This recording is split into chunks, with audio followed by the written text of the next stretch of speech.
cyaguherekejewe yewe kimbage. Bavandimwe muje mu ngoro ntagatifu guhana isakaramentu yo gushyingirwa. Kiliziya umuryango w'Imana ibakiranye urukundo, yishimiye guhimbaza no gutagatifuza iryo sezerano mugiye kugirana yo kuzabana muri Kristo mudahemukirana. Imana niyo soko y'urukundo, niyo yateye mu mitima yanyu urukundo kandi ibaha kwiyongera, niyo yabahuje ibageza ku byishimo by'uyu munsi. Muje kwishimira no kuyemerera imbaba guha umugisha uwo mubano wanyu no gusendereza inema yayo mu buryo bushya tugiye gushinga. Twese abateranye hano tugiye kumva ijambo ry'Imana twibutsa ko gushyingirwa gikristo ari isezerano ry'abashakanye, rishushanya isezerano rishya kandi rizahoraho iteka Kristo agirana na Kiliziya ye.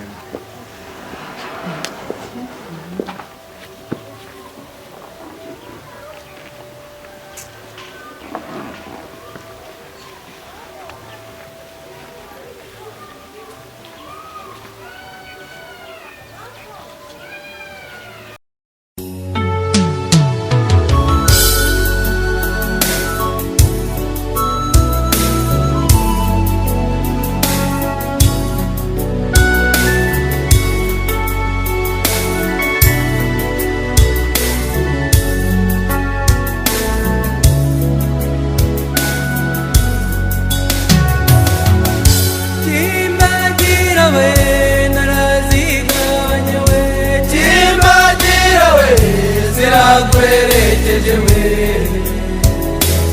yewe kimbage ugende furayizini, yewe kimbage ugende furayizini. Kimbagira we aye kimbagira ugende niwanyuba na Roho Mutagatifu.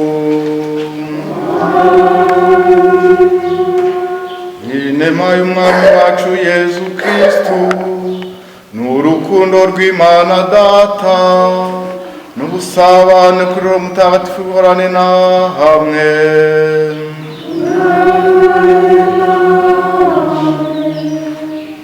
Bakristo bavandimwe, Kristo Yezu akuzwe. Duteraniye mu ngoro y'Imana kubera urukundo yaturemanye, urukundo rushishikariza bene muntu kurangwa n'ibyishimo bityo bakarushaho gufatanya muri uru rugendo. Uyu munsi rero duteraniye hano muri iyi ngoro tuyishimira ko ikomeje kuturindira ubuzima, ariko ikomeje kuduha n'urukundo rumwe rwahuje Phineas na Jeannette kugira ngo babe umugabo n'umugore umwe, bityo bafatanye muri ubu buzima bariho bakundana kandi bafashanya kugira ngo barusheho gutunganira Imana. Baza kuvuka bundi bushya, kuko kuvuka bundi busanzwe utavutse bundi bushya ntacyo byatumarira, kuko turi mu rugendo kandi twizera ko urugendo rwacu ruzarangira ariko tubonye Imana by'ukuri. Rero twese ko twateraniye hano muri iyi ngoro ntagatifu, kiduhuje no kugira ngo dushimire Imana kandi dusabire n'abavandimwe kugira ngo urwo rukundo rwabahuje rukomeze kubaranga igihe cyose, bityo bafashanye urugo rwabo ko rube urugo rurangwa n'amahoro n'ibyishimo kandi rubere uburuhukiro rw'abarugana bose. Rero turakomeza tubasabire tubature Nyagasani kugira ngo ineza ye ikomeze ibaragire. Bavandimwe rero nimucyo twanga ibyaha byacu kugira ngo dusheho kumva ijambo ry'Imana no gutura igitambo cy'Ukaristiya dufite umutima usukuye. Nemereye imbere y'Imana ishobora byose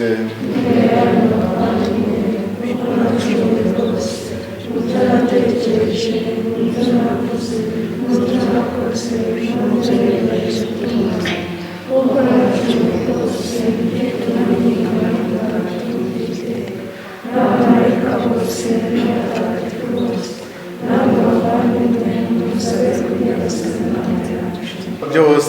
itubabarire ikize ibyaha byacu maze izatugeze mu bugingo bw'iteka.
Nisingizwe mw'ijuru.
Mana ishobora byose turakwinginze, aba bayoboke bawe bagiye guhana ubumwe mu isakaro gushyingirwa, ubahe kujya mbere mu kwemera wamamaza no kongera kiliziya yawe bayibyarira abayoboke, kubwa Yezu Kristu nyine mwami wacu, Imana mubana mugateka mu bwaro mutagatifu uko ibihe bihora bisimburana iteka.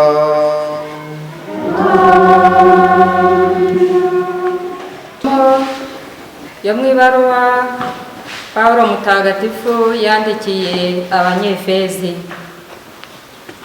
Mujye mworoherana kubera igitinyiro mufitiye Kristo. Abagore borohere abagabo babo nk'aho babigirira Nyagasani. Koko rero umugabo agenga umugore we nk'uko Kristo agenga Kiliziya, akanayibera umutwe ukiza umubiri wose. Nk'uko rero Kiliziya yumvira Kristo, bityo n'abagore ntibajye bumvira abagabo babo muri byose. Namwe bagabo nimukunde abagore banyu nk'uko Kristo yakunze Kiliziya maze akayitangira. Yarayitagatifuje ayisukuza amazi n'ijambo ribiherekeza, kugira ngo ayihingutse imbere ye ibengerana, nta bwandu, nta n'iminkanyari cyangwa indi nenge, ahubwo ari Kiliziya ntagatifu kandi itagira amakemwa. Nguko uko abagabo bagomba gukunda abagore babo, mbese nk'imibiri yabo bwite. Ukunda umugore we aba yikunze ubwe. Koko rero nta wigeze yanga umubiri we, ahubwo arawugaburira akawitaho cyane, mbese nk'uko Kristo agenzereza Kiliziya. Muyobewe se ko turi ingingo z'umubiri we, nk'uko ibyanditswe bivuga ngo nicyo gituma umugabo azasiga se na nyina akifatanya n'umugore we bakaba umubiri umwe. Iryo yobera rirakomeye, cyakora ibyo mbivuze nzirikana Kristo na Kiliziya. Nuko rero namwe buri mugabo nakunda umugore we uko yikunda, n'umugore yubahe umugabo we. Iryo ni ijambo ry'Imana.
Nyagasani Yezu n'abane na hamwe.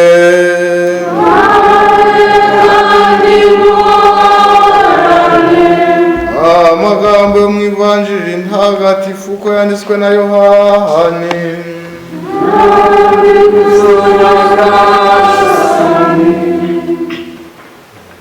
Ku munsi wa gatatu i Kana mu Galileya bacyuza ubukwe, na wa Yezu yari yabutashye, kandi Yezu n'abigishwa be bari babutumiwemo. Divayi imaze gushira, nyina wa Yezu aramubwira ati nta divayi bagifite. Yezu arabasubiza ati mubyeyi, ari njye ari nawe ibyo tubigenzemo dute? Byongeye kandi igihe cyanjye ntikiragera. nyina abwira abahereza ati icyo ababwira cyose mugikore. Hari hateretse intango 6 zibaje mu mabuye zagenewe imihango y'Abayahudi yo kwiyuhagira.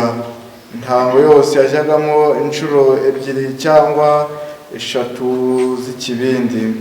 Yesu arababwira ati nimwuzuze amazi izo ntango. Barazisendereza kugera ku rugara. Yesu arongera arababwira ati ngaho noneho nimudahe mushyire umutegeka w'ubukwe. Aramushyira. Umutegeka w'ubukwe amaze gusogongera ku mazi yahindutse divayi, atazi aho divayi iturutse, abahereza ariko bo bari bavumye bari bahazi. Nuko ahamagara umukwe aramubwira ati ubusanzwe umuntu arabanza agatereka inzoga nziza, bamara guhaga agaheruka itari nziza. Uwo ariko wakomeje gutereka inziza kugera ubu.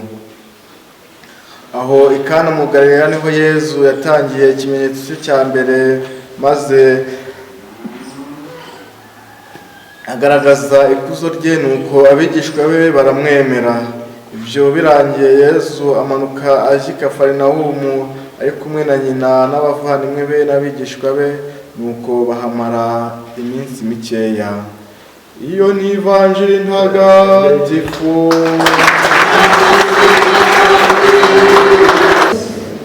Uko twatangiye tubivuga, turashimira Imana kubera ineza n'ubuntu byayo idahwema kutugaragariza.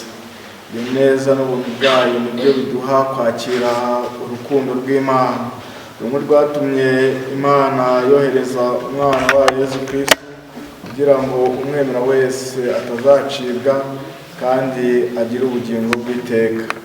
Tukaba turi kubizirikana muri iki gihe cya Noheli ko urwo rukundo ari rwo rwatumye umwana wayo yigira umuntu kugira ngo atumenyeshe Imana nyakuri, atumenyeshe uburyo bwo gukunda bukwiye. Urwo rukundo rero nibwo duhimbaza ngo yemeye guhuza abavandimwe bacu Phineas na Janeti. Uyu munsi bakaba babitugaragarije ku mugaragaro, kandi tuje kubasabira kugira ngo Imana irubakomereze. Ibera umutwe ukiza umubiri wose kuko Kristo. Nuko rero Kiliziya yumvira Kristo, bityo n'abagore bumvire abagabo babo muri byose. Abagore barasabwa kugira ute? Kumvira. Ariko hari n'icyo abagabo bagira ute? Nabo basabwa. Kuri buri wese ni inshingano. Ndabizi mwarabyize mwitegura umubano, hagiye ubwumvikane bushoboka kugira ute? Kutashyikwaho bitewe n'imbogamizi rimwe na rimwe, utumva uburinganire neza. Twese umugore ntarashoboye, sibyo ra? Yemwe umugore ntashoboye se? Ariko nubwo ashoboye hari ibyo atakora. Umugore arashoboye, kandi iyo yabikora ndahagasimbura inshingano z'umugabo, ndahagasimbura umugabo, kuko ni Imana yabishatse gutyo. Ariko yabishatse kugira ngo tugire ute? Kuzuzanya. Ntabwo yabishatse kugira tugire ute? Gusuzugurana. Uko Imana yaremye umugore, yamuremye nyine ku buryo agomba kugira ute? Kumvira. Ariko n'uburyo yaremye umugabo, yamuremye kugira ngo abagabo akenshi nyine bakunda gutegeka muhe gutyo, gutanga amabwiriza. Ariko ari icyo basabwa nabo kugira ute? Gukunda abagore babo, aho bakunda imibiri yabo. Hari umuntu wiyanga se? Ariko ari abiyanga ku ruhande rumwe. Nose umuntu usinda akarara mu mukokwe waba yikundara? Yemwe umuntu usinda akarara mu mukokwe yewe hataha warikunda? Kwikunda rero ni kwikunda, ni ukukunda, ni ukuba wewe nawe ugira ute? Wifuriza icyiza. Ndakeka ko Phineas ibyo ari kubyumva. Wowe uyu munsi waduteranirije hano na Janeti, sibyo Mukantware?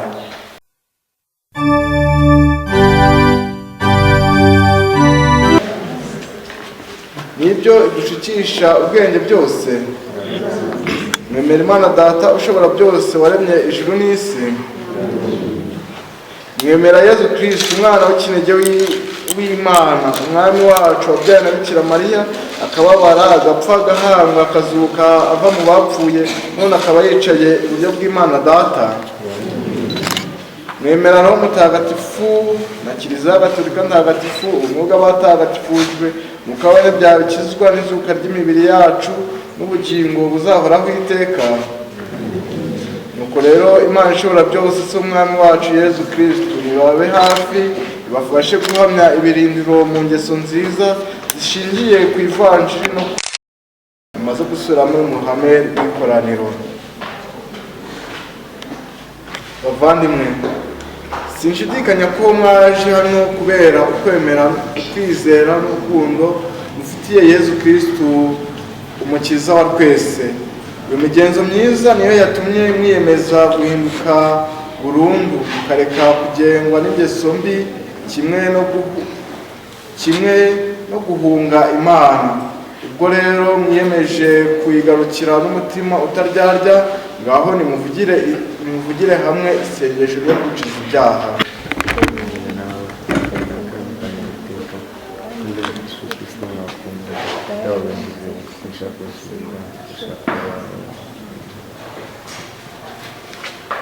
Mu izina rya Kiliziya Gatolika, umuryango w'Imana, mbakomoreye amasakramentu mwari mwarafungiwe cyangwa mwarifungiye. Guhera ubu murihatire gukurikiza amategeko y'Imana n'aya Kiliziya kugira ngo muzagire ubugingo bw'iteka.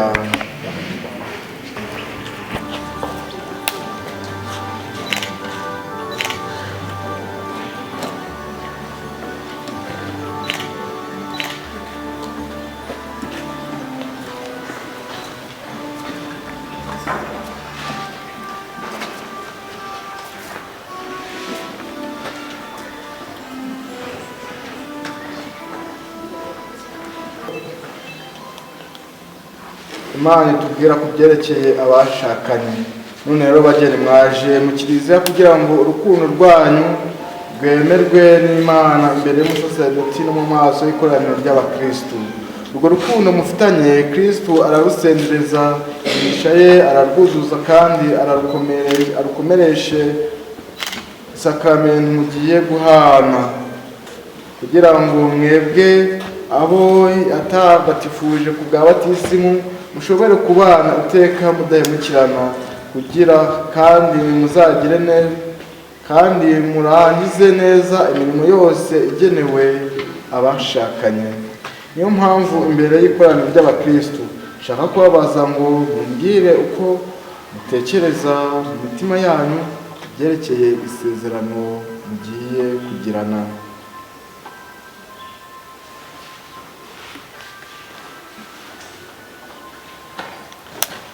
Muje gusezerana ku bwanyu bitari, buri wese azasubiza mu izina rye. Agiye kuvuga ngo muje gusezerana ku bwanyu kandi kugira ngo tumwumve koko nimba ari kubwe, sibyo ra? Muje gusezerana ku bwanyu bitari ku gahato gaturuka ku babyeyi. Fenias, ni ku bwawe? Yego. Janet, ni ku bwawe? Murashaka gusezerana na Gikristo, muzi ko mugomba gukundana no kubana mu mibereho yanyu yose mudahemukirana. Fenias, urabizi? Janet, urabizi? Muzi ko abashakanye bagomba kwakirana urukundo abana bose Imana ibahaye kandi bakabarera Gikristo. Fenias, urabizi? Janet, urabizi? Muzi ko abashakanye bagomba kwihangana kandi bagaterana inkunga igihe batinze kubyara cyangwa bari mu byago. Fenias, urabizi? Janet, urabizi? Ubwo mwifuje kugirana isezerano ryo gushyingirwa gutagatifu, muhane ibiganza maze imbere y'Imana na Kiliziya umwe abwire undi isezerano rye. Mujyane mu ruhame.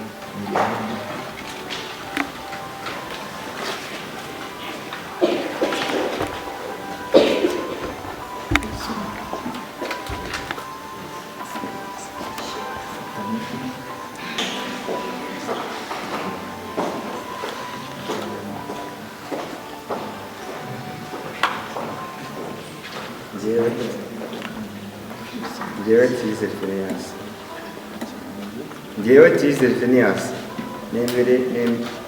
Cyizere Phineas nemereye ko wowe Mukantabana Jeannette umbera umugore, kandi ngusezeranije ko ntazagumukira mu mibereho yacu, ari mu mahoro no mu makuba, waba muzima cyangwa urwaye ku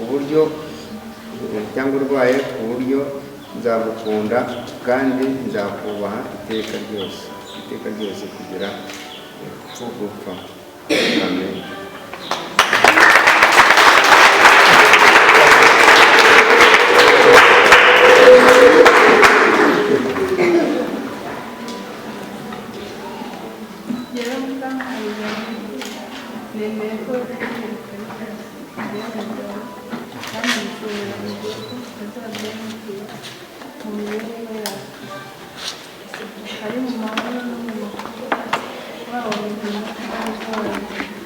uburyo nzagukunda kandi nzakubaha iteka ryose kugera.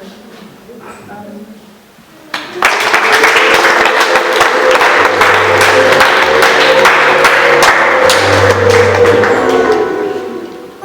Imana nyir'ubuntu budashira nikomeze isezerano mugiranye mu ruhame rwa Kiliziya kandi basenderezemo umugisha wayo mutagatifu.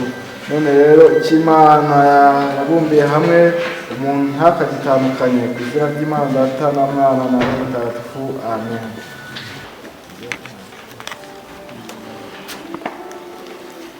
Nyagasani, izi mpeta ni ikimenyetso cyagenewe kugaragaza ubumwe bukomeye buhuza abagiranye imbere yawe isezerano ryo gushyingirwa.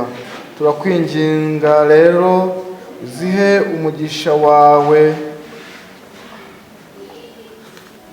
kugira ngo abagiye kuzambara bahore bakora ugushaka kwawe, bagume mu mahoro yawe, maze bazabane iteka ryose bakundana kubwa Yesu Kristo umwami wacu.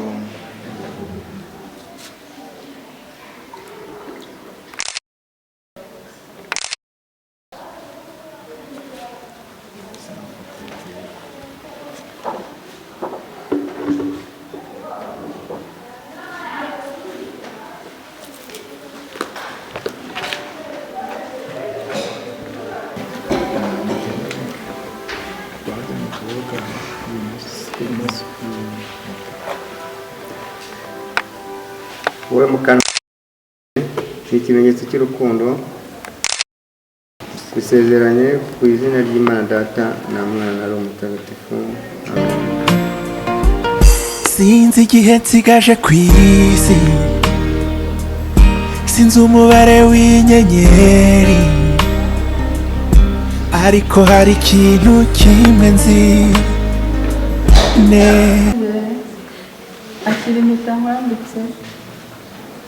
Akira impeta nkwambitse ni ikimenyetso cy'urukundo n'ubudahemuka dusezeranye.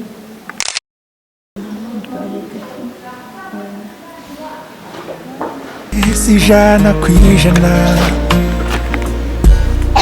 nuko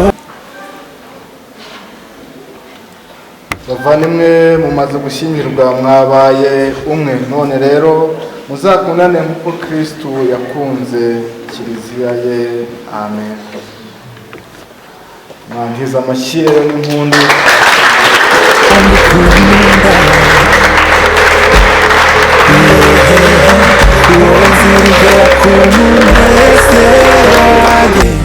umutima wanjye wawuhinduye iriba ry'akanyamuneza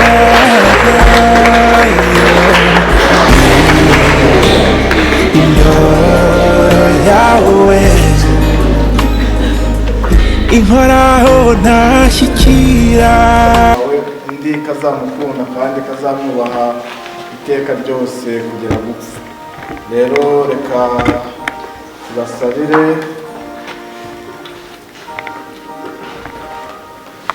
ariko mbere yo kubasabira kugira ngo tuze kwitura rimwe, reka tubanze tubateze n'abana kugira ngo tubasabire twese bakurikiza amasengesho rusange yo kubasaba abana nabo kwegera imbere.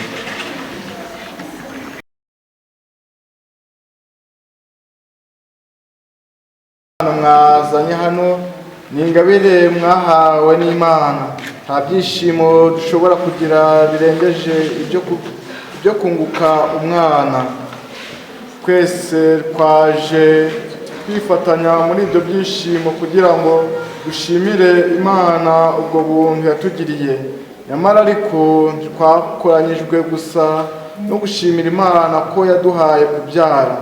Kuvuka kubw'umubiri byatumarira iki tutavutse no mu buzima bw'Imana duhabwa n'inema ntagatifuza? Kiliziya yishimiye kubakira mu izina ry'Imana Data wo mu ijuru. Nejejwe kandi no kuvukisha bundi bushya aba bana. Uku kuvuka bwa kabiri kuratuma aba bana baba abana b'Imana, kuko bahabwa rwose ubuzima bwayo, bakagira uruhare ku bugingo bw'iteka. Mbese babyeyi, aba bana mwahisemo kubita ayahe mazina?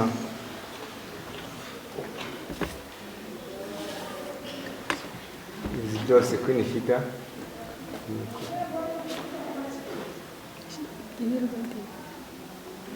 Navuge cyane. Ihirwe Diego. Aba bana murabasabira iki mu muryango w'Imana ariwo Kiliziya? Murabasabira batisimu ibaha. Mwaje kubatirisha abana banyu. Murabona umurimo mwiyemeje wo kuzabatoza ukwemera Kristu, ukubatoza ukwemera Kristu ukubatoza ukwemera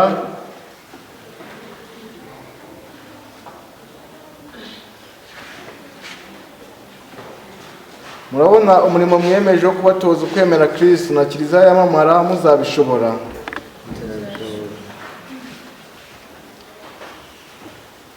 Namwe babyeyi babatisimu, murabona muzashobora gufasha ababyeyi b'abana kurangiza neza umurimo wabo wo kubarera Gikristu? Muzabishobora. Babyeyi, aba bana mwazanye kubatizwa, umuryango w'Imana ubakiranye ibyishimo byinshi. None mu izina ry'uwo muryango ngiye kubagiraho ikimenyetso cy'umusaraba ku gahanga. Hanyuma namwe ubwanyu ndetse n'ababyeyi babatisimu mubagire icyo kimenyetso cya Kristu Umukiza.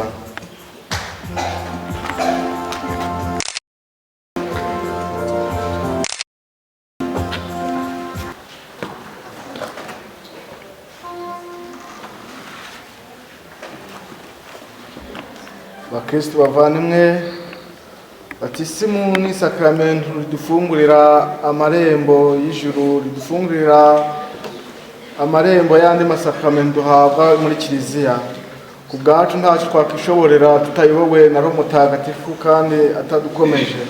Umucyo rero twese hamwe duhaguruke twiyambaze urugaga rw'abatagatifu kugira ngo batuyobore kandi badusabe kugira ngo ibyo tugiye gukora biyoborwe na Roho Mutagatifu kandi aba ari we bitagatifuza. Nyagasani utubabarire.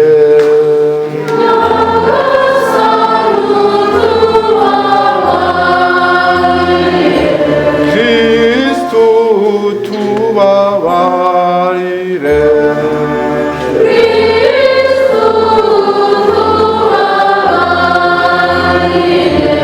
Nyagasani utubabarire.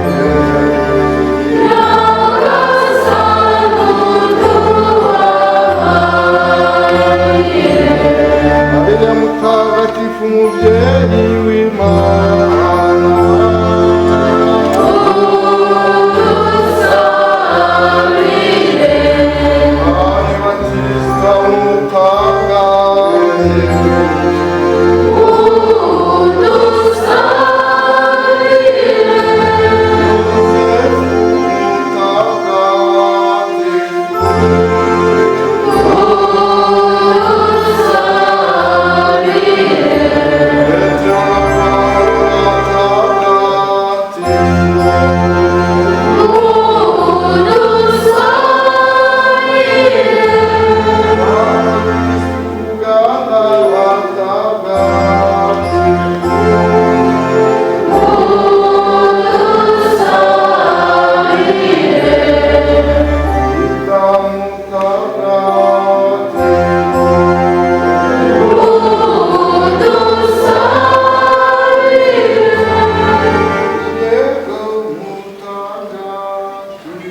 mwese mwageze muhirwe ry'ijuru.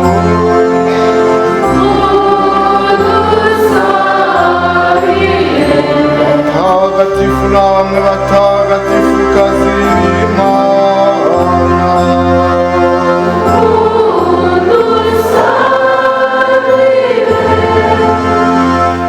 dusabe.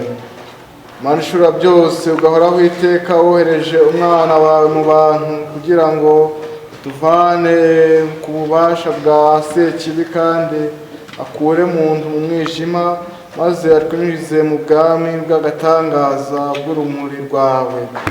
Turakwinginze twiyoroheje kugira ngo aba bana numara kubakuraho ubwandu bw'icyaha cy'inkomoko, ubagire ingoro yawe ntagatifu kandi ubahe Roho Mutagatifu wawe abaturemo ubwa Kristu umwami wacu. Tugiye rero kubasiga amavuta y'abigishwa kugira ngo ububasha bwa Kristu Umukiza bubakomeze nibugaragazwe n'aya mavuta y'agakiza tubasiga muri Kristu Nyagasani.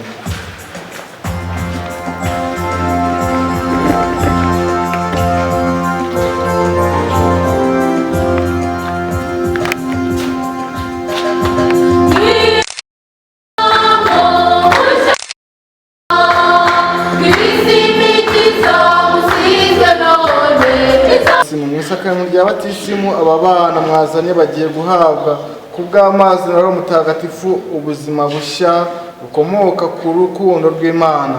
Mwebwe rero mugomba kwihatira kubarera mu kwemera kugira ngo ubwo buzima bushya bw'Imana butazononwa n'icyaha, ahubwo uko bukura bushye burushaho kwiyongera.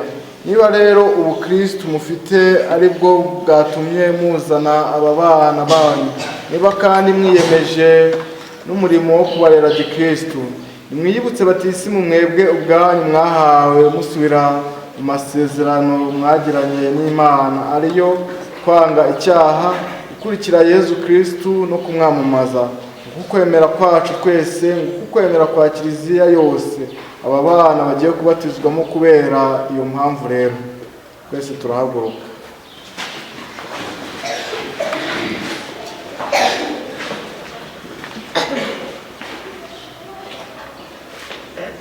Mwanze shitani nibyo idushikisha byose, muhakanye kutazakorera ku bana banyu imihango ya gipagani ko inyuranyijwe n'ubukristu.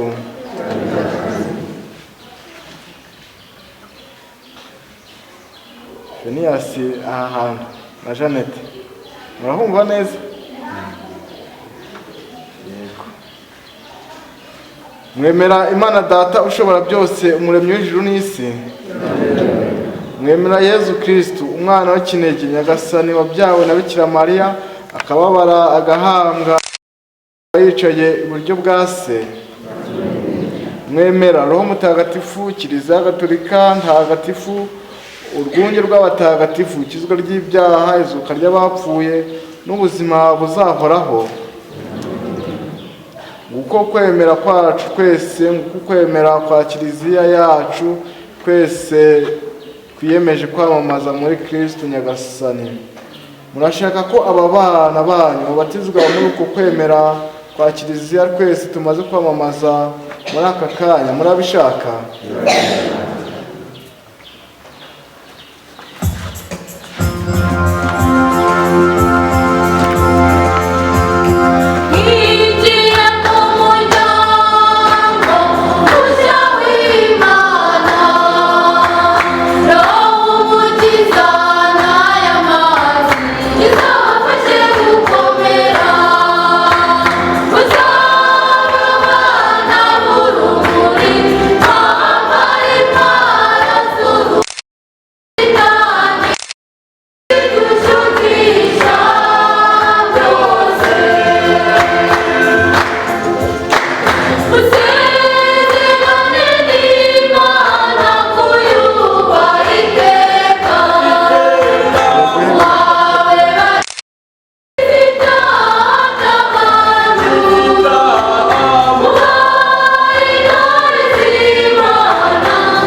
Fida na Diego mwagizwe ibiremwa bishya mwambaye Kristo.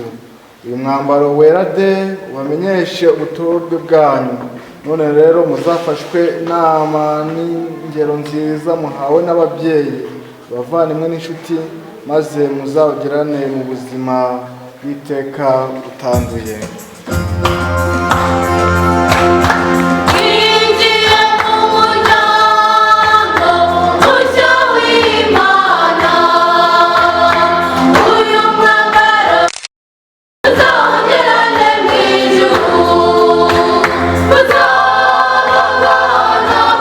Urumuri nimwe ruragijwe, maze mukazarwitaho kugira ngo aba bana banyu bamurikirwe na Kristo, bizatume bahora bagenza nk'abana b'urumuri, bityo bazakomeze kwemera Nyagasani naza bazashobore kumusanganira mu bwami bwe, bishimane nawe hamwe n'abatagatifu bose.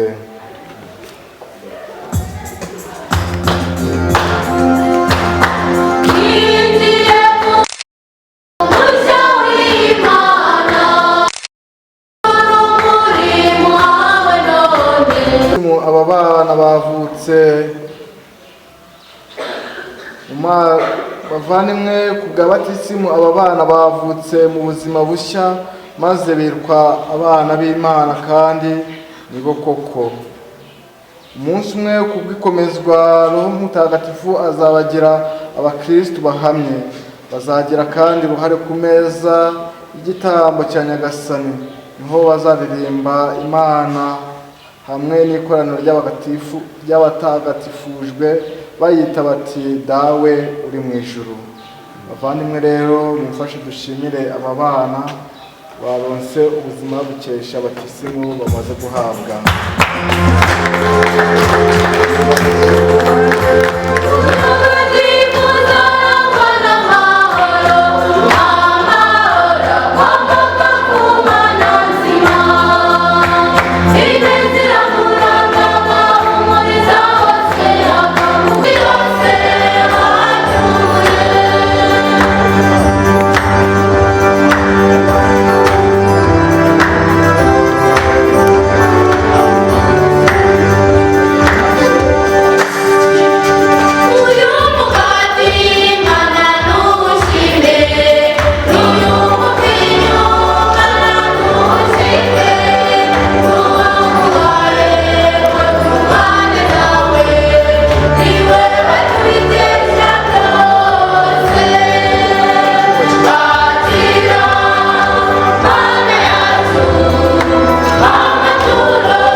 Basezeranye none n'umugabo we Phineas Twizere Nyagasani, we na mugenzi we basesekazeho umugisha wawe w'igisagirane, maze umunezero bakesha umubano w'abashakanye uzatume babyara abana bazaba umutako w'urugo rwabo, kandi bakazabwiza abana ba Kiliziya yawe. Nyagasani, mu byishimo byabo bahe kugusingiza, mu maganya yabo bakwiyambaze, mu mirimo yabo banezezwe n'uko bari hafi.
ibisingizo bye bizampora iteka ku rurimi.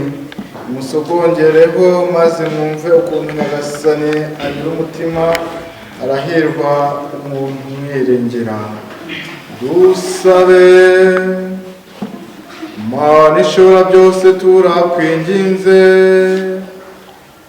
ingabire y'iri sakramenti ihore yiyongera muri aba bayoboke bawe umaze gusezerana Fenias na Janeti, kandi natwe iki gitambo twagutuye kitugirira akamaro twese ku bwa Kristo umwami wacu.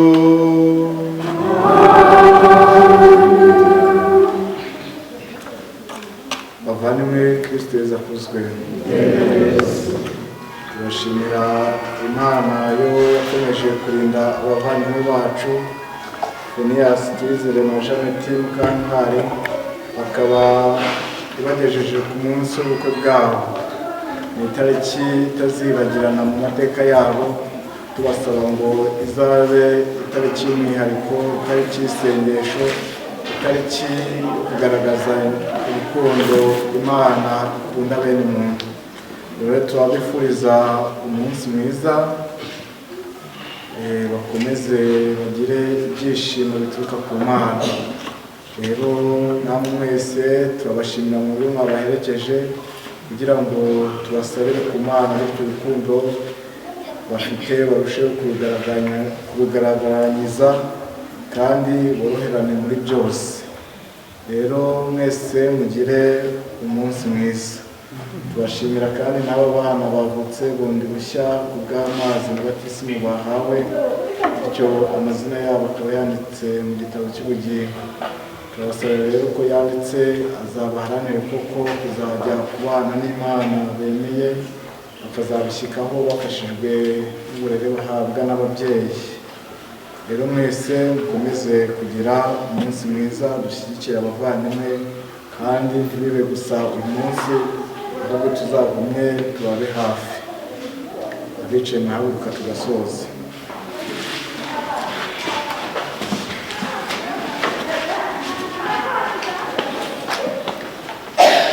Nyagasani Yesu nabane namwe.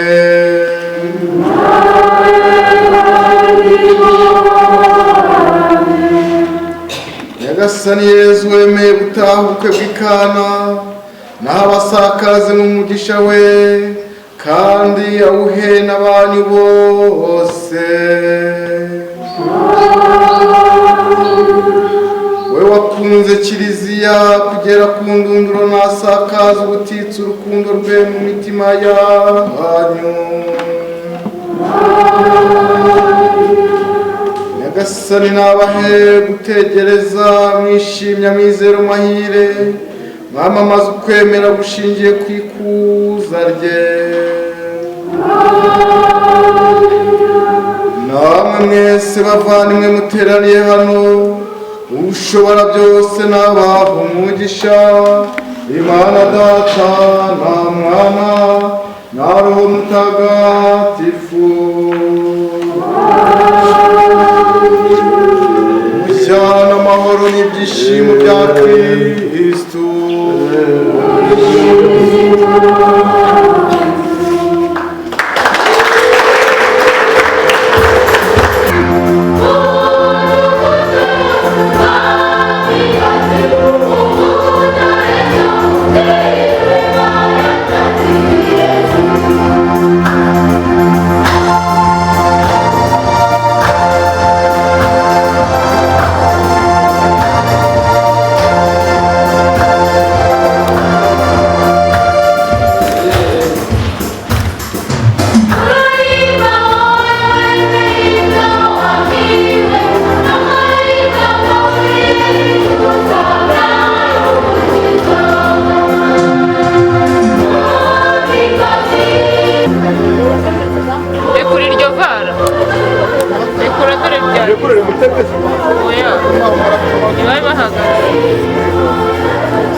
byicaro byawe.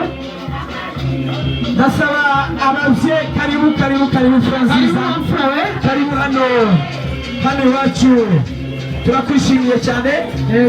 Ngwino wafurawe, ngwino Franziza, tambuka Ishema n'Isheja kabisa tribune bakwakira. Amashyi imbuno muri tribune, amashyi imbuno muri tribune, kamicaye ngaho.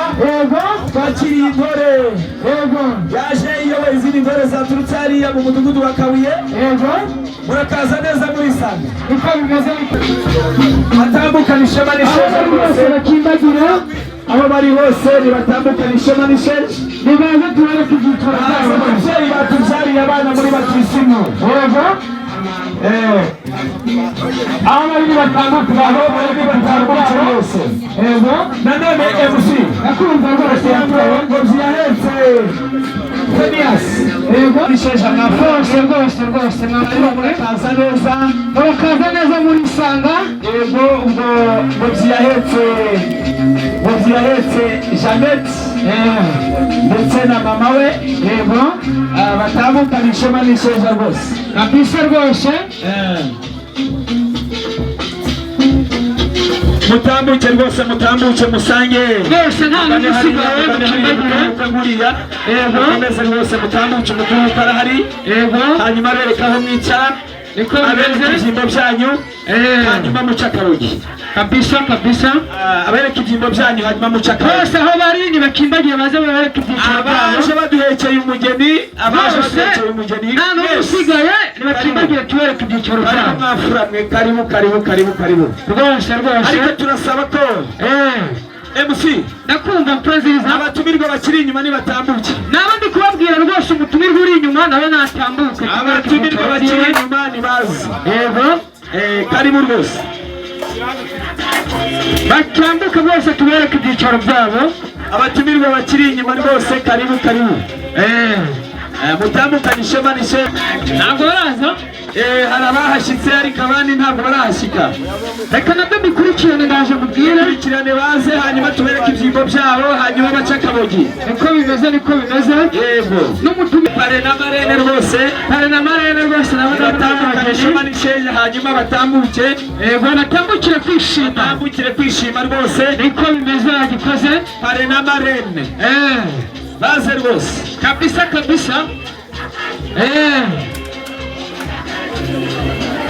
MC ndakumva neza.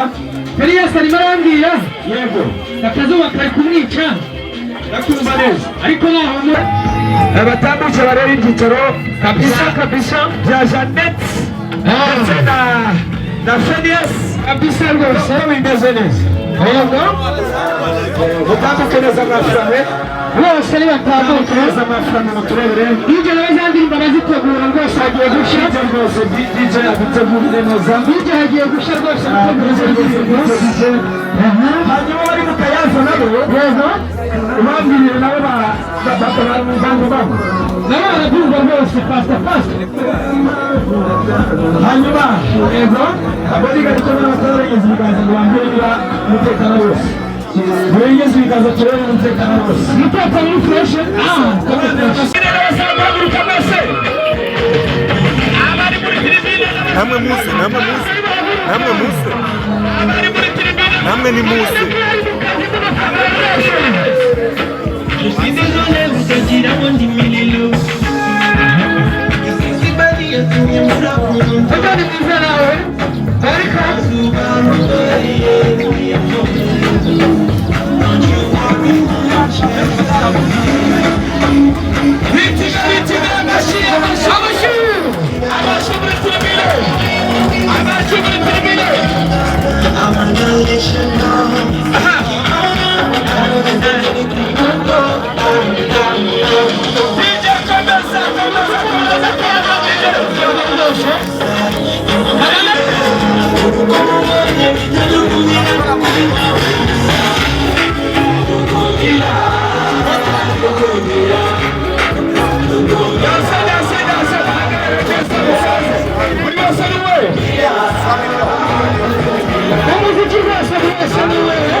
Come on.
mbere yo gusenga abambaye ingofero zitari z'akazi twubaha Imana twazikuyemo. Roho Mtakatifu nda uwezo wengi zose bishya zizabone kwiga dusabe Imana menshi tuna mutagatifu twasaba kubwirizwa nawe kuko niyo tunganye kuko natwika nawe iteka tukaheza Kristo Umwami wacu amen. Dawe uri mu ijuru yamduhawe ngo nawe rekere hose ushaka gikorwa munsi kuko gikorwa mu ijuru. Ifunguro ritungurwe none turabara ibicumuro byacu kuko natwe tujya rero ntudukenane mu bitwoshya ahubwo dukize icyago ku izina tugihagaze ndagira ngo dusangire ijambo ry'Imana tugiye gusanga mu gitabo cy'intangiriro umutwe ni wa 3 kuva ku murongo wa 18 kugera ku murongo wa 25.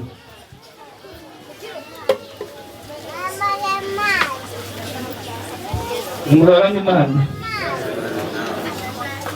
nuko Uhoraho Imana aravuga ati si byiza ko umuntu aba wenyine, ngiye kumugenera umufasha bakwiranye.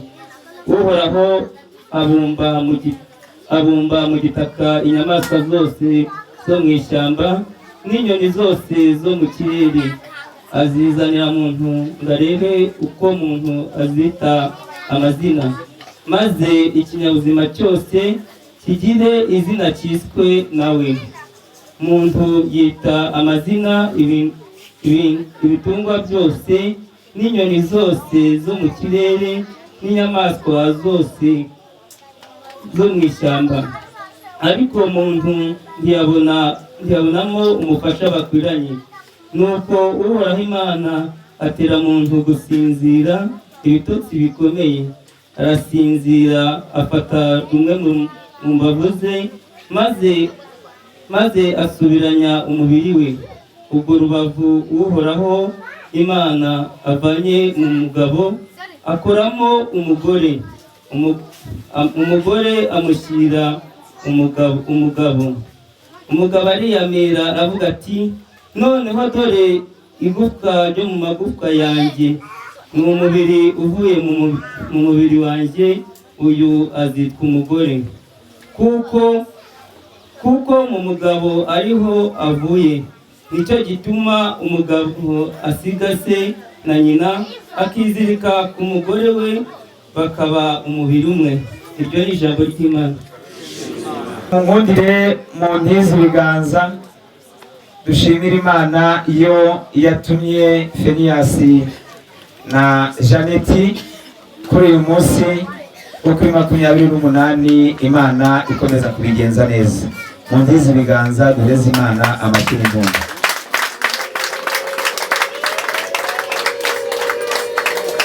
Ariko se MC yakumva mfane ntacyo wabashije kubona?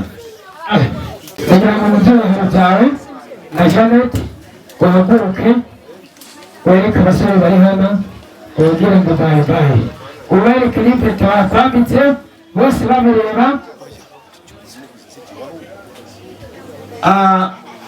Urakoze MC. Ndatirwa abahizi rudakemanga rwangurikiye imfura, uri indengabaganizi, uri ishongore baririmba, uri inkubito y'abeza, uri icyogere mu bahizi. Reka nsabe data rero ngo muraho neza.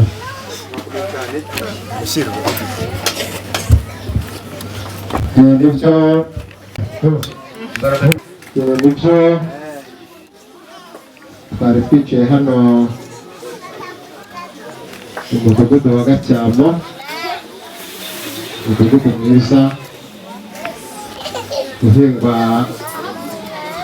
imbuto nyinshi mu kagari ka Gasebeya, kakira abakagenderera ndetse abagatuye bagahora banyuzwe. Twari turi mu rugo rero hano mu Gicumbi iwacu kwa Nzeyimana Joseph, turi kuganira nk'umuryango tureba aho igikorwa cyo gusarura imyaka kigeze, ndetse turi no kurebera hamwe uko tugiye gusoza umwaka. Nibwo umwana ushinzwe kugarira amarembo no kuyugurura abwiye ko uri kuvamisha, nihutira rero kumubwira ko abaha karibu mukaza mutugana.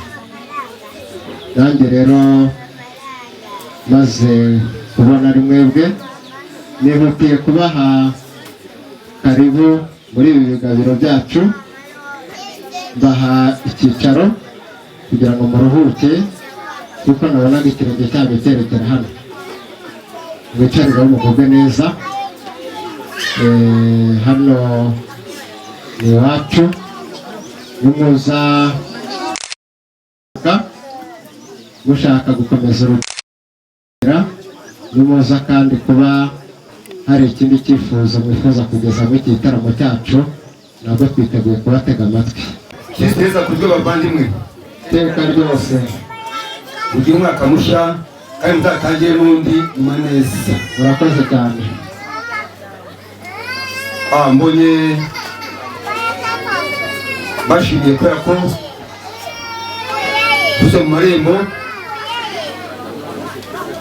mukanyakira, mukamumpaye icyicaro, ndetse mukaba munanzimaniye mazimano masanganye. Ariko sanze muri abantu muteranye muri benshi muri mu gitaramo, ndagira ngo ikirenge cyanjye nta cyaganaga, ndetse nije muri iki gitaramo atari njye njyenyine, ni kumwe n'abandi. Ndagira ngo rero mbasabe,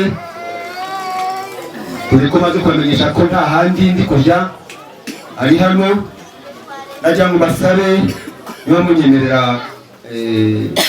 iki gitaramo mbasanzemo nkakigiramo ijambo, nimunyemerera ndakomeza. Murakoze. Murakoze cyane. Ni nacyo cyaduteye ibyishimo byo kukwakira mu gitaramo cyacu.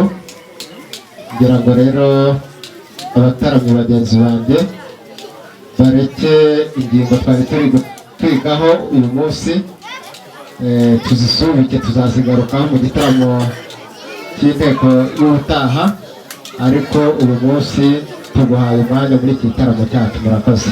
Iki gitaramo rero bitemo ibiganiro ngiye kwinjizamo mugana mu rugo iwacu. Ariko se utambajije umuntu ugiye gutaramira? Njye rero banyita Niragire Gregory, Niragire nitakiwaga amazi n'umuryango we, banyise Nduruhinja. Gregory nari batijwe na Padiri Kinori, iwacu banjyanyeyo kumbatirisha. Niragire Gregory rero bakatwitwaye Faustini bataziraga tubaga amazi, ati bitwaye yari uwa Ntamuhigo wa Rukatasi. Murakoze cyane. Iki gitaramo rero tugiye gutaramana, mfite icyo mvugamo, kandi natumwe n'umuryango witwa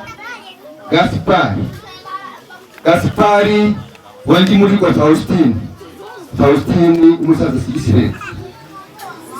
Twese rero kutubona turi Abanyarwanda batuye mu murenge wa Nyakabuye, bakaba batuye mu kagari k'Agasebeya ndetse wacu kuri Kosabu. Nkomerejeho rero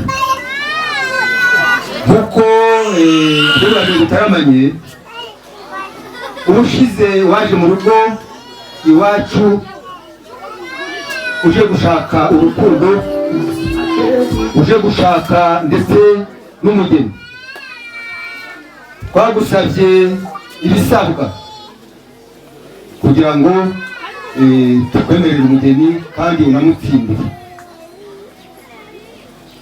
Ndagira ngo rero anacyumviriyeho kubwire ko umugeni wacu usaba Janete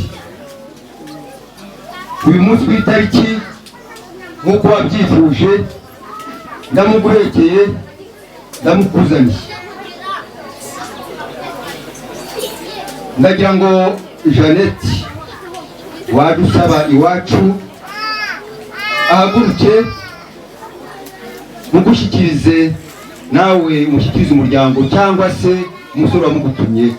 Jeannette haguruka. Gaspard ijya hino ushyikirize Jeannette. Uyu Jeannette wadusaba umuryango wacu ndamugushyikirije. Gaspard we ba bandi bari bazi ko uzagwa ari byo twaguhaye uzamusaba mugeni wacu ukunda guteta ntabyo waririye mu nzira. Mugeni bagutumye ngo ndamugushyikirije ubundi ubwicarubwe neza. Murakoze cyane. Icyo ni ikika cya mbere zakozwe. Yongera ngo fone agaruka. Ngira ngo umusore bantumaga umugeni ije n'umuryango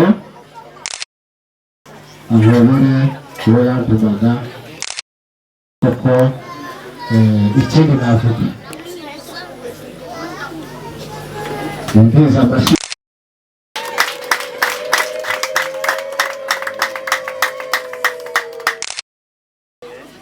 mu ijwi ry'umuryango wa Nzeyimana, mu ijwi ry'umusore wari ubabaye ababajwe no kuba Ngaramakirambi.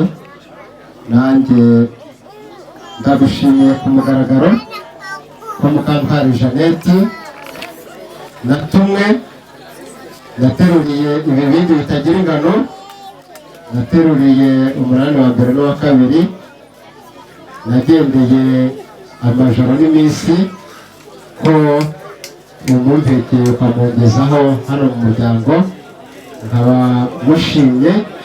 Ndagira ngo umuryango turi kumwe wa Nzeyimana Yozefu wongere ubwize amashyi n'impundu.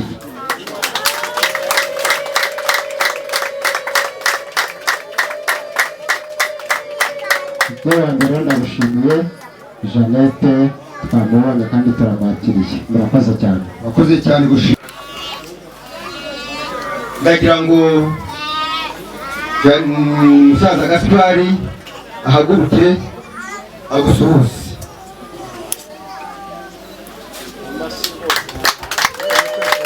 Uwo ni papa wa Jeannette.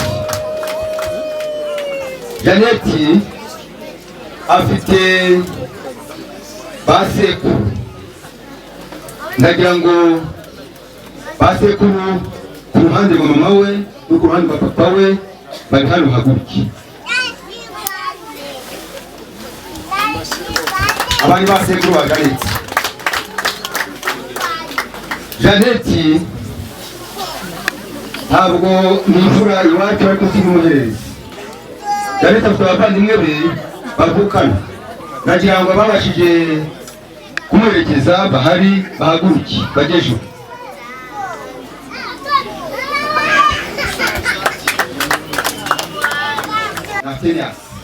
Rwose Phineas rwagiye mu gitabo cy'iwacu nk'umuryango. Twungutse umwana w'umuhungu turamushyira mu gitabo cyacu. nanjye ngufite umukobwa. Ntabwo ngufite umukobwa. Inzira nyabagendwa rero niba hari n'undi musore guhari amuhereza amakuru bahari. Yego bakiriya ntabwishe barabona ko nta kibazo gihari. Nuko rero wasigaye nawe niwe wishimye. Njya kujyana kuvana niba njya kuri toilette niba njya no kwihagarika uri uburenganzira bwawe, ubundi uri ikinguriye urakoze urakaramba umwibuke neza. Amashyi menshi rwose amazeza make.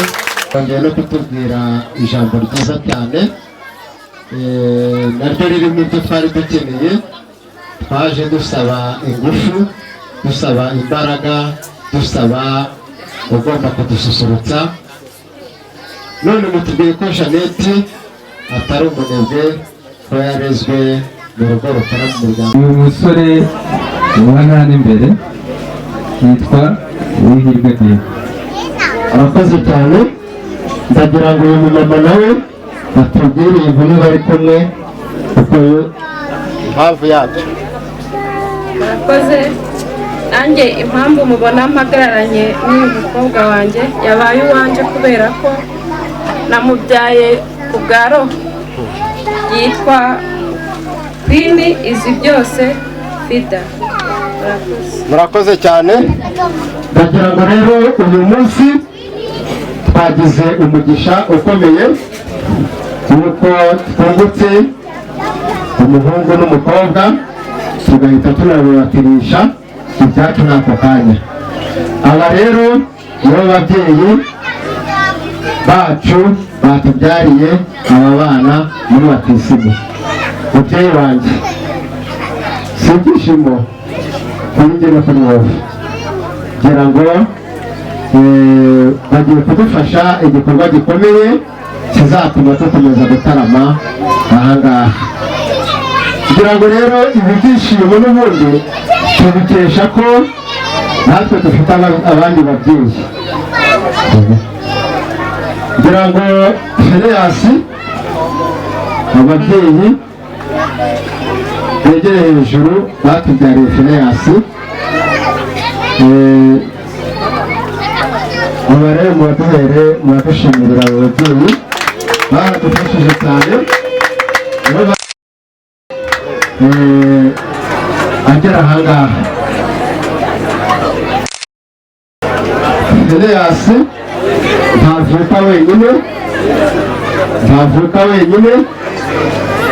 abavandimwe ba Feleyasi bari hano nabo bazamura ikiganza bagasuhuza uyu muryango.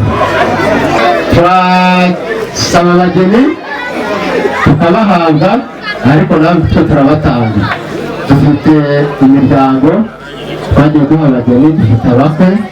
Abari hano begere hejuru basuhuze uyu muryango, abakwe bacu hano mu muryango.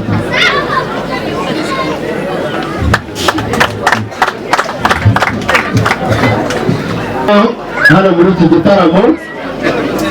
gitaramo cyacu tukigiramo abashyitsi baturuka impande n'impande. Hari abantu baturutse mu gihugu cy'u Rwanda ariko baba mu mujyi wa Kigali, bigomwe byinshi, urugendo rutoroshye, baza kudufasha muri iki gitaramo n'ibi birori.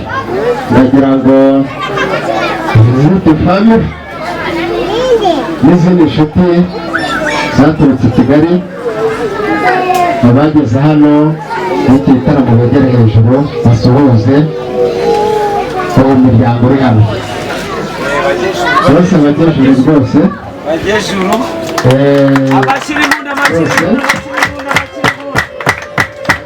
barakoze cyane. Rero kugira ngo mubyeyi Gregory, urabona ko Jeannette azanye ingufu zijya mu zindi, nkaba ngira ngo rero ntakazatuburana, byose turabifite. Ahasigaye rero reka dukomeze igikorwa cyo kukwakira. Murakoze cyane.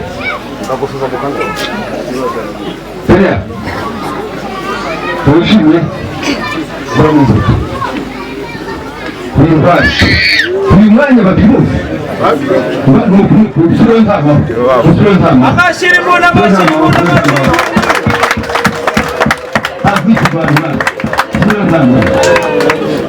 ndagushimiye rero, kandi pe gushimiye ko wa muco w'ababyeyi bagutoje nyine wa gikirisitu bakomeje kubahiriza. Abana wungutse cyangwa wungutse uyu munsi wabashyize imbere y'Imana, bahawe isakaramentu rya batisimu. Ndi kureba rero nkabona n'ubundi wabahitiyemo muri babyeyi ba batisimu bashoboye. Bari ababyeyi ba batisimu wahitiyemo abana bawe, ndi kwizera ko bazagufasha kandi ibikorwa barimo ubutwari nabo bagushimiye. Ukomeze rero ushyire imbere n'ejo n'ejo bundi uzumve ko ugiye kunguka. Niza kuza kumenya ko uri gutungana rero nanjye nazirinda. ariko ntacyo muza kuza ndaza kureba abo bantu bungutse ndebe uko nanjye nagira uko mbona nk'umugeni cyangwa mbonamo uzasimbura no gusaza amakozi murakorana. Ntabwo ari ikintu, ni ibintu birateretse byiza. Ibindi ni byiza ariko n'akandi kandi kubona ntabwo kazi y'amabengezi. agira ngo ni igikombe cyacu niba yakintu cyose. Koko nawe ntabwo ubona uziko nanjye nje ku ushobora ko nawe ndi kureba ibirori ariko noneho mbonye neza.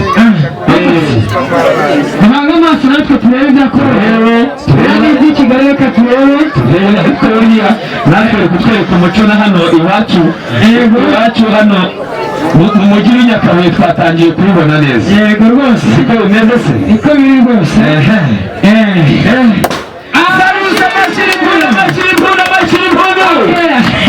Yes sir. Rwose thank you. Ariko MC nakumva mpuwe uriya champagne ko muri dasanzwe muri uyu mujyi wa Nyakabuye. Ese wabimenya ari igiti kubwira bwa mbere nanjye yose yarangije ntabwo arabisoza neza ana muri batisimu. Yego urumva niko bimeze mu muco hano nabo bagomba gufungurirwa champagne. Niko bimeze rwose. Rwose noneho kugira ngo dutunguze uburyo bwe abikore fasita akatubitse vuba. buriya baciye umugani mu kinyarwanda nka mibutire y'imina yitesha umwobo. Niko bimeze. Reka dusabe umugeni amashini mpuno. Reka dusabe umugeni wacu. Yego mu byubahiro byiwe. Yego arabyemerewe rwose, arabyemerewe. Phineas mu byubahiro byawe byose bya juru hanyuma urinde inzoga ya mbere ku isi nanjye naribonye rwose, ariyo Phineas agiye kudusangiza.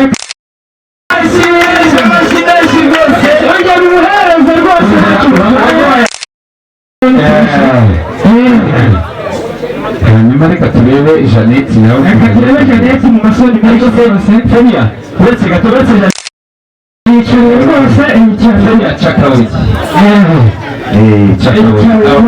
Reka turebe nani Jeannette.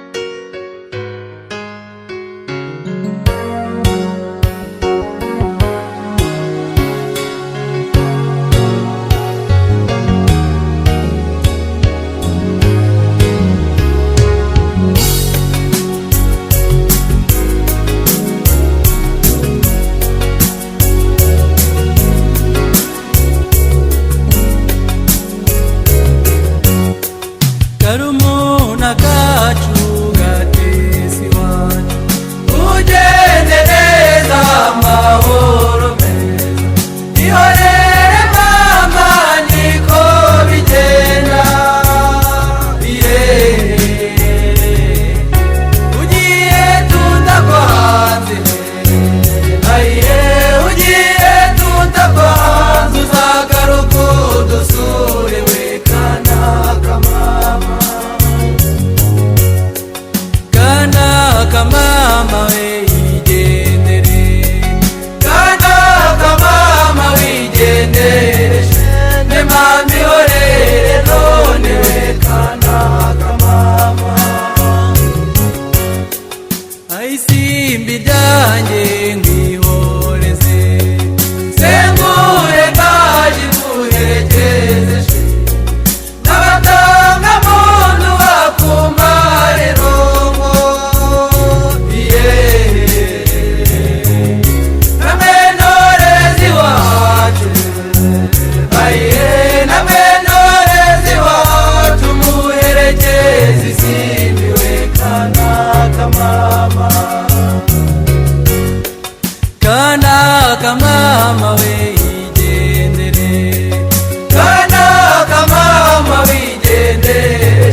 ibyishimo kandi aba ari neza y'umubyeyi n'umwana. Ndagira ngo rero igitaramo kiracyakomeje, ariko mu gihe gikomeje kuntaramira hari igihe haza kubaho ko bakenera kwikibanura gato n'iki gitaramo, cyangwa se muri bazanye akagira ushaka gukomeza gutembera, nanone ntabwo twaza kumubuza uburenganzira. Nkaba ngira ngo rero mubyeyi wanjye ubutumwa nshinzwe mu muryango wawe ndabuzi nk'umwana, ariko nkaba nzi no kwibwiriza. ndagira ngo munyakirire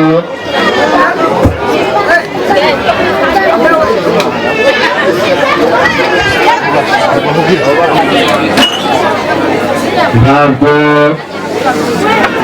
akanozagenda kabura mu rugo rw'umwana, kuko ikirenge cyanyu twifuza ko kizahoraho kandi iwacu mukora umutambagiro muza kutugira inama. Mutwakiriye rero, ubundi niba rwose ari na ngombwa dukomeze dutaramana, murakoze murakagira inama. abatagutuma nta bundi batuma. Gushimiye ukwibwiriza kwawe, wanzimanye ariko ubonye ndashobora gutaha utambaye akanozangendo cyangwa kazagaruka mu rugo. Ndagushimiye rero, nkabunduguze nimara kumva hari aho ngeze ndakubwira ko ushobora kunsakira cya cyansi nakuzaniwe amata cyangwa kakabana nitwaje n'icyumba, ubundi umberekeze, kandi ngusaba ko wa muvandimwe wabize imbere y'Imana n'ubundi aza kudusoreza, ariko uwo musore wawe utumye ntagarukira nawe dusange.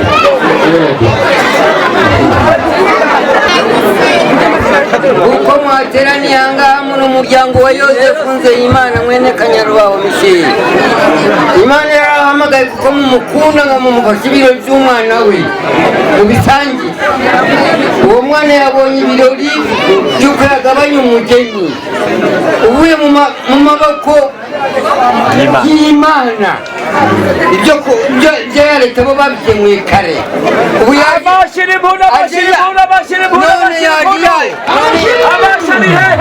noneho yabaye umugore we wuzuye, yitwa Tuyizere Feniyasi, n'umugore we Janete Mukandwara. Murakoze cyane. Aba ni abana banjye n'abahawe n'Imana. Yego, Imana n'umubyeyi bashyikiriza Imana, idukunda twese. bashyikiriza Imana, dore Imana nabageneye aka karatasi niba kari n'isabune, bazaza ikaraba, bazaza njyaye Mukandwara, bazaza ikaraba iyi sabune gukaraba umuzehe wayimpaye. Imana ni nyambukwe kandi Imana n'umubyeyi wacu. Uyu mwanya rero abana bahindurwa impano kugira ngo mbifurize urwo rugire, Imana izabarinde kandi bahigiye cyose. Nimuzayiko umuntu w'umugabo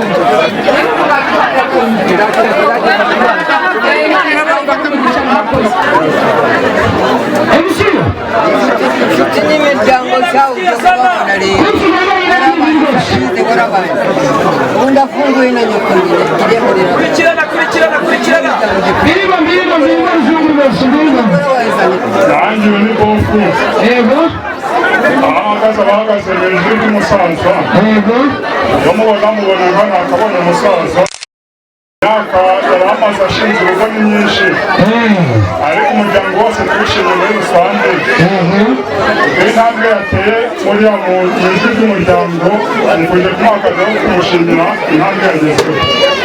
nifuje kumuha akagero kuko yateye yego washoboye Ashinze urugo, yishimiye impano izamufasha mu rugo. akiri impano. yego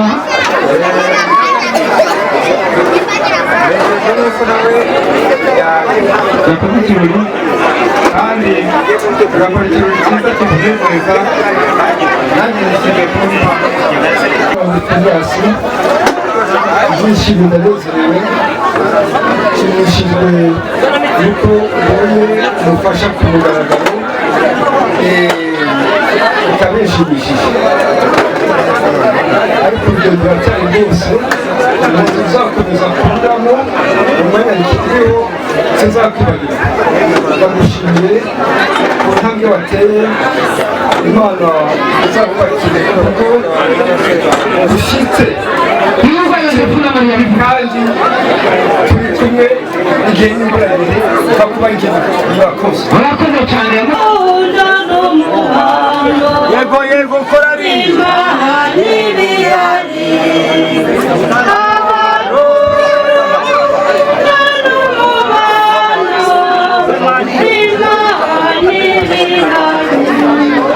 nanjye kuri musaza wanjye uyu munsi nanjye ndishimye cyane kubera kuko bagarutse mu murongo mwiza niyo mpamvu nifuje kubaha impano kugira ngo bakomeze bagire urugo rwiza imana ibahumurize mwinshi cyane kandi akaba ari inshuti y'umuryango twifuje kumuha impano yazamufasha bacu kandi banyu twese cyayikinga abangaba ni nk'abana banjye tubana nk'abavandimwe kandi tukabana mbese bafata nk'abana banjye uruhande rumwe kenshi cyane gashoboka ni njye ubaba hafi nkabagira inama none nifuje kubaha impano y'urwibutso kugira ngo bahora bayinyibukiraho nayibashyikiriza murakoze. uyu munsi ni umunsi w'ibyishimo, uyu munsi navuga ko udasanzwe. Nanjye rero uko mumbona hano uri murumuna wanjye, yego nkaba wenda asa nkaho nabaye n'umubyeyi we. uyu munsi ngiye kumuha impano, ariko mbere y'uko muha impano hari ijambo nshaka kubanza kuvuga. Icyizere Feniyasi ajya kubatizwa bamushakiye umubyeyi ari se wabo bita na Mvukesitratoni, amubyara muri batisimu. na Mvukesitratoni kugeza uwo munsi yitabye Imana, ariko na Mvukesitratoni yabyarwaga na Mabaremare Juvenal. Numva ko rero uyu amaze kubura umubyeyi, sekuru we niwe umubyeyi Murekashunga yamushakiye kugira ngo abe ari we umuhagararira amuyobora umubyeyi. Yamubera umubyeyi mwiza na n'uyu munsi kandi mwayibonye ni buri minsi yose ahora amuri hafi. Rero njye mbere yuko nanga impano nateguriye Icyizere Feniyasi na madamu we Janete, nagira ngo ise w'abatisimu abanza ahaguruke, ntabwo ari uguterekera, ariko abanza ahaguruke aze yahagararane n'umuhungu we n'umwuzukuru we, mbanze muhe kado nawe y'urwibutso rw'umuhungu we na Mvukesitratoni. Iyo kado ngiye kumuha ni y'urwibutso rw'umuhungu we na Mvukesitratoni. uyu musaza ubu yabyaye bwa mbere na mbere, yabyaye Ngarukiye Gaspari, mwamubonye n'umugabo w'igikwerere, akurikizaho Stratoni, umbaza kwitaba Imana. uyu munsi ntahari kubakumde kuba bari kumwe bose, ari Gaspari ari Stratoni ari umubyeyi, baguma kuba bari kumwe. Nagira ngo mbanze muhe kado, mbanze nongere mwereke ko umuhungu we atapfuye na n'uyu munsi, ko ari kutureba ko atuzirikana. Niyo mpamvu rero amuteguriye kado. Hano hari abantu benshi batamuzi, ariko ni umuhungu wawe kandi wamubonye ko ntibeshye karibu. Wakibaza ngo nayivanye byakuyobera, ariko urongera uramubonye uko wamubonaga n'ubundi. Yabigoye kutumva, binagoye ko imyaka ibashize ari myinshi ataramubona, atabona n'isura ye. Yari azi ko njyewe ibi bintu bifite, ariko ndagutunze kwihangana. Sentare ndagushimiye. Wenda hari abantu batari kubyumva neza, ariko ibyo avuze niko biri. Ubundi njyewe nabyaye witwa Mvukesitratoni, mubyara muri batisimu, turi kumvikana. Hanyuma yaho ajya kwitaba Imana. yitabye Imana amaze kugira ipeti rya kaporari. Ubwo nibwo ariko akaba yari yarabyaye Feneyasi umuhungu we, kuko uwo Sitratoni ni murumuna wa Yozefu. Ubwo Sitratoni yari abyaye umwana we. Turi kumvikana. Noneho rero amaze kwitaba Imana, uyu nguyu yari yabatijwe, ariko mu gukomezwa ninjye wamukomeje mu mwanya wa Sitratoni, nari narabyaye muri batisimu. Turi kumvikana cyane. Turabishimira rero ko ndashimira Imana ko uyu muryango wa Michel Kanyarubaho abo yabyaye tugiye amagingo ya bose bankundiye, kandi nkabashima ko banjumbushije umwana wanjye Sitratoni bavukiye, bakazungusha uyu nguyu nkamuhagarikiye mu ikomezwa. Rero Sitratoni yari yarabyaye muri batisimu. Ubwo rero iyo mbona uyu nguyu wambaye Sitratoni, ubwo ndishimye kandi nkora nishima. Imana isingizwe. Selimani nk'umukuru wa hano wambitswe ingofero y'ubutware, ndagushimiye. Amen, amen, kandi nanjye mugenzi wawe nkiri kumwe nawe ufite ubuzima, nanjye nzagushimira kandi nzagushimisha. Murakoze. wanjye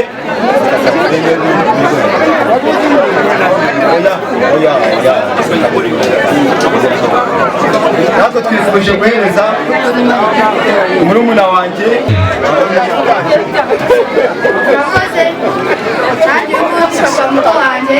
vuga cyane bumve mwana vuga cyane bumve. hari n'ubwo nyine muri karitsiye twari dutuyemo bajya kudusengera turi bujya ku ishuri anshakira amakayi. Yes, Selma. Tumanda ku ishuri kuko nyine ari uwo wambaye hafi. Ndagira ngo mushimire akomeze agire urugo rwiza kandi azakomeze abyara heza.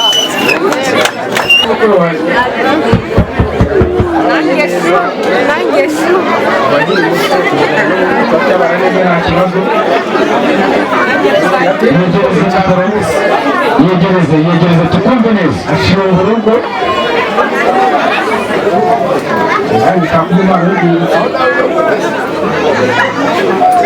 zakomeza n'urugo rwiza kuko n'ubundi byari bisanzwe. Urakoze. Ufanira wasinde mukuru wanjye kuva mu bitugu. Arakoze kuba atubanjirije gukora ibintu bibi, ariko natwe nitwe dutahiwe kandi turi inyuma ye gato cyane. Arakoze cyane no kuba tubanjirije na mukuru wacu, azagira urugo rwiza nk'uko bisanzwe. Imana imumugisha.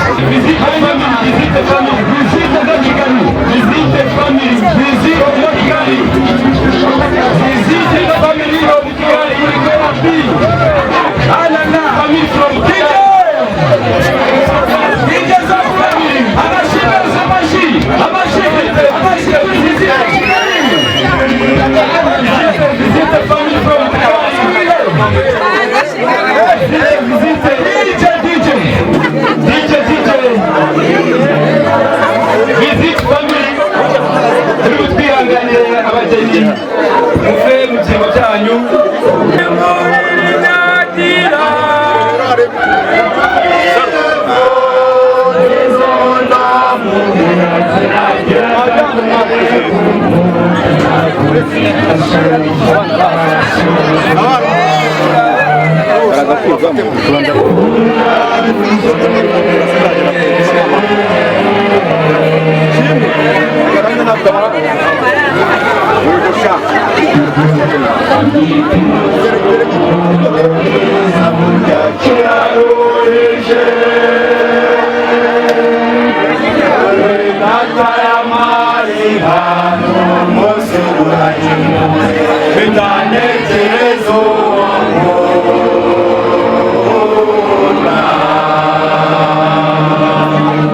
Umubyeyi atubanza usuzuma urebe ko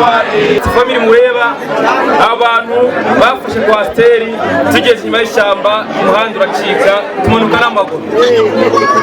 Ni abantu tubana mu buzima bwa buri munsi, ubukwe babugize ubwabo ntabwo bwari ubwanyu. Twaje kubereka ibirori aho mutanyuzwe mwihangane, tubasabye imbabazi ariko twizeye ko twabikoze nk'abikorera, ntabwo twabikoreye undi muntu. Bakunda kuvuga ngo ni abanyakigali, ni ab'isiti. Turi umuryango mugari rero, nyakubahwa Feliyasi ko ntabwo wabyeye na madamu mujya imbere tubashyikiriza impano y'umuryango mugari twabageneye, izahore y'urwibutso no ku bandi musize inyuma, muzabagira inama nk'iyo twabagiye natwe tw'abakuru tuba twarababanjirije, tube twakura umuryango wa Kristo uzadufasha kugera aho twaganiriye kuzagera. Iyo bayita ubusanzwe bw'abana muri Kigali nuko rero nifuza kumuha akado n'umuntu wateye intambwe imbere yacu abana bamugisha.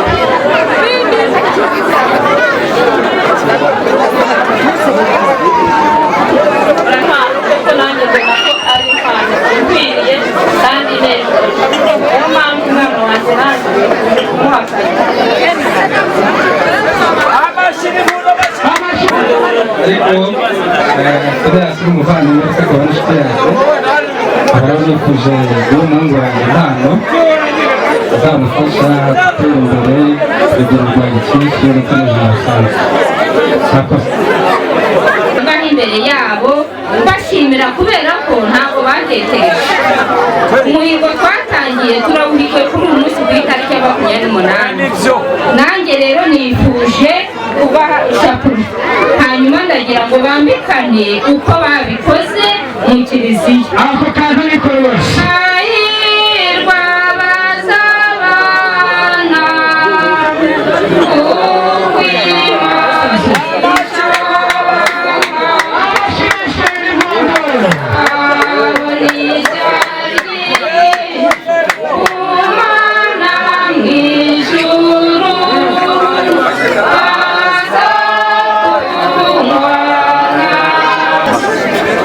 Mwese ndabasuhuje kandi ndabishimiye cyane. Amashi. Abantu b'abagabo ndetse n'abamama cyane. Kuri uyu munsi wacu wanjye Twizere Feliyasi na Mukankari Jeannette, ni umunsi ukomeye mu buzima bwacu. Ni umunsi ubayeho mu mateka utazagaruka.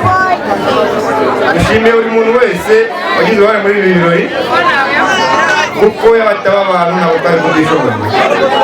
Batubaye hafi, baradufashije kwitegura uburyo bw'inkunga. Nta muntu wigira, bisaba kubana n'abantu. Niyo mpamvu mwabonye ko hari abantu benshi bari hano baturuka mu ntara zitandukanye. Hari n'abo mu Ngororero, hari ab'i Gitarama, hari ab'i Butare, hari n'abavuka i Kigali, n'abavuka i Rusizi ariko kure y'ahangaha. Abo bose ni inshuti, bisaba kubana kugira ngo bamenye kwitanga baze mu birori by'umuntu.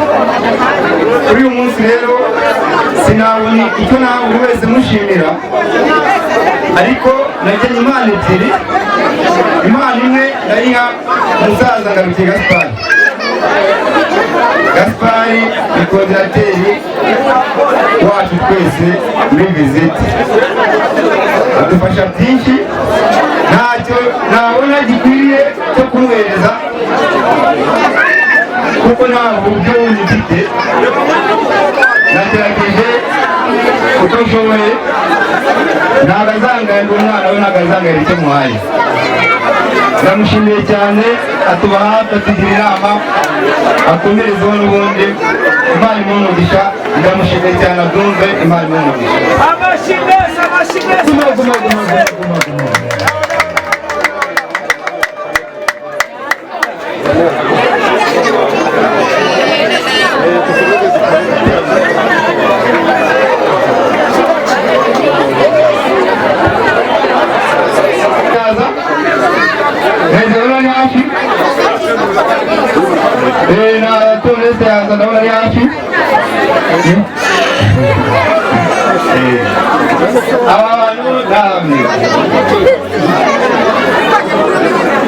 Aba bantu bo icyo kuba ntitwakibona kubera ko byasaba ko dufata diligence kuko tukayibahereza kandi twayikoresheje yarangiye no kubashimira gusa bisanzwe babikoze bikorera ariko bakwiriye gushimirwa niyo byaba amagambo gusa byabangije byabanyura turabashimiye kandi ngo tubashimire ubufatanye bwacu namwe inama muduha n'ibitekerezo inkunga duterana twese mu muryango tuzakomeza dufatanye turabashimiye cyane kandi kuvuga byinshi turabashimiye cyane cyane mwarakoze cyane imana iduhanisha twese mwarakoze muri abantu b'abagabo cyane n'abamama bose twese mwarakoze cyane data wa twese uri mu ijuru ndifuza gutangira uyu munsi ndi kumwe nawe haba mu ntekerezo zanjye mu mutima wanjye no mu ntambwe z'ibirenge byanjye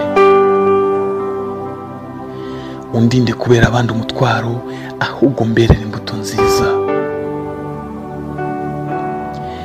uhe umugisha uyu munsi maze uhire imigambi yanjye ibitaguhisha icyubahiro ubirinde intekerezo zanjye data mbigusabye mu izina rya Yesu